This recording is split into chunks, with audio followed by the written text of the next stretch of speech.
You pull up two listings on Zillow. Both say Irish Channel. Both look charming. One is priced at $550, the other at $690, and they're maybe 6 blocks apart. Same neighborhood name, but different flood zones, different HDLC rules, and a completely different morning walk out of your front door. That's the problem with how this neighborhood gets marketed. The label gets slapped on a wide swath of the map, and buyers end up surprised, sometimes after closing. So today we're fixing that. I'm going to walk you through the exact street-by-street boundaries, the two distinct micro pockets inside the Irish Channel, and the Magazine Street corridor that ties it all together. And we're going to talk about the single most important geographic fact for any buyer considering this neighborhood, something called the Sliver by the river. I was born and raised right here. I've handled historic properties on these blocks for years. I know this map the way most people know their own backyard. Let's get into it.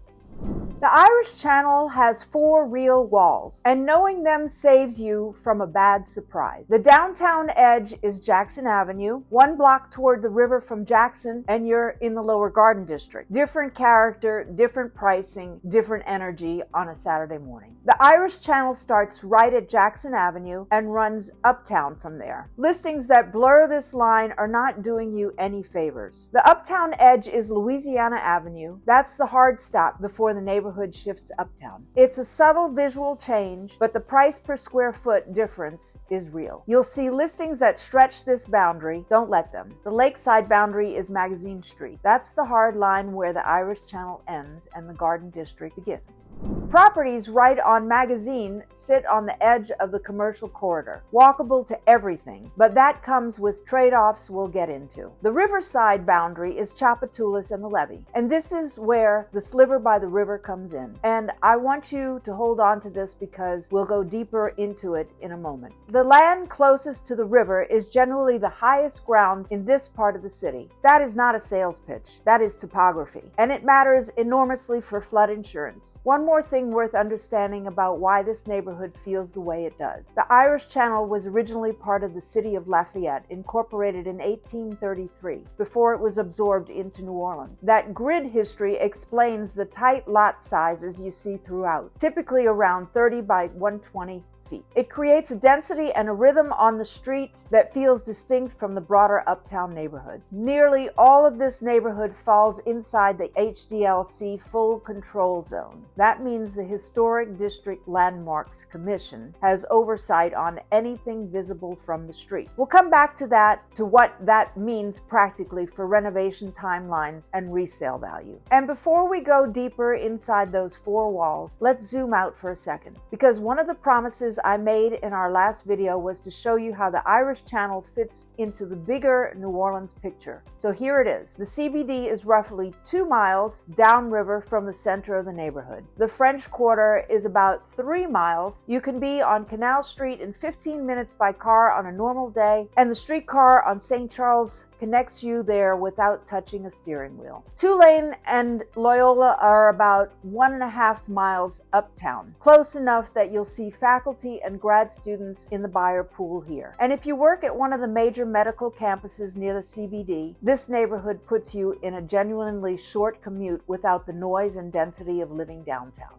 That position on the map, close enough to everything, residential enough to feel like a real neighborhood, is a big part of why buyers keep landing here. Now let's talk about what's actually inside these 4 walls, because the Irish Channel is not one uniform pocket.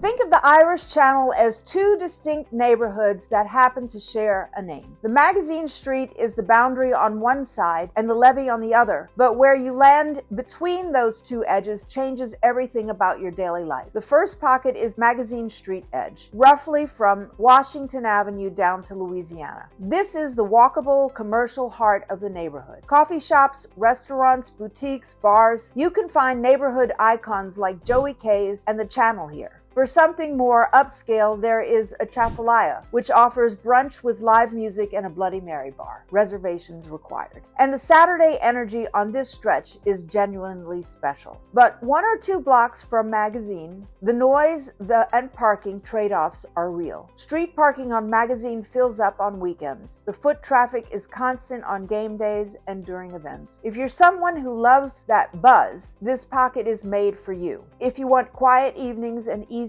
street parking, you need to look a little further towards the river. The second pocket is the Riverside Connect section, the deeper interior running from Magazine all the way to Tchoupitoulas. This is where the Irish Channel feels most like its historic self. Classic shotgun density, quieter blocks, more of a working residential rhythm. Nola Brewing and Urban South Brewery both anchor this pocket, which gives it a neighborhood gathering quality that doesn't depend on Magazine at all. You'll also feel the working port presence here. Tchoupitoulas carries commercial truck traffic and you'll hear it. That's not a deal breaker for most buyers, but it's worth knowing before you fall in love with a listing on a Tuesday afternoon showing and then experience a Friday morning. This is also the pocket with the best flood story in the neighborhood, which we're going to get into in a minute. Now, across both pockets, a renovated shotgun in the $550,000 to $750,000 range is typically going to give you somewhere between 1,100 and 1,600 square feet, 2 to 3 bedrooms, 1 or 2 baths. The deeper Riverside blocks are where you'll most likely find off-street parking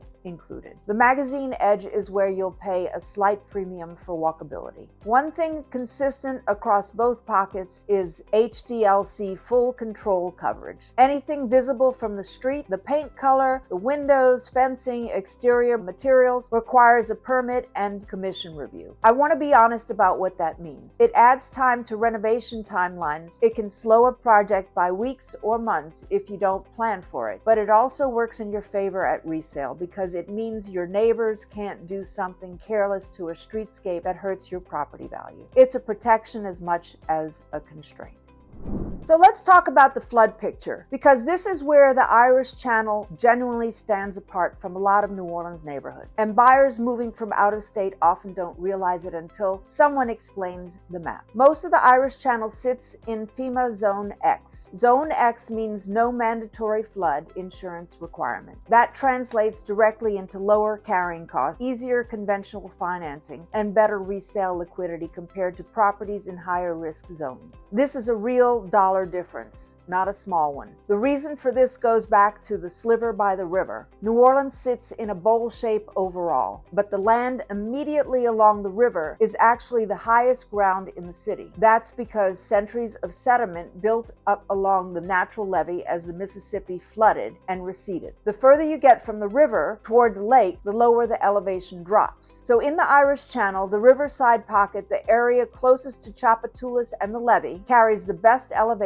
and the strongest flood profile. The lakeside pocket near Magazine sits lower, which is why a handful of properties along that edge can carry different flood designations, even within the same neighborhood. For comparison, Mid-City and Gentilly buyers are often dealing with Zone AE designation, which carry mandatory flood insurance requirements and noticeably higher annual premiums. The Irish Channel Zone X status is a genuine financial advantage that affects your monthly payment from day one. That said, always pull the elevation certificate on any specific property before you make a decision. Even within Zone X, there are outliers, and the only way to know exactly where a particular address stands is to look at its certificate directly.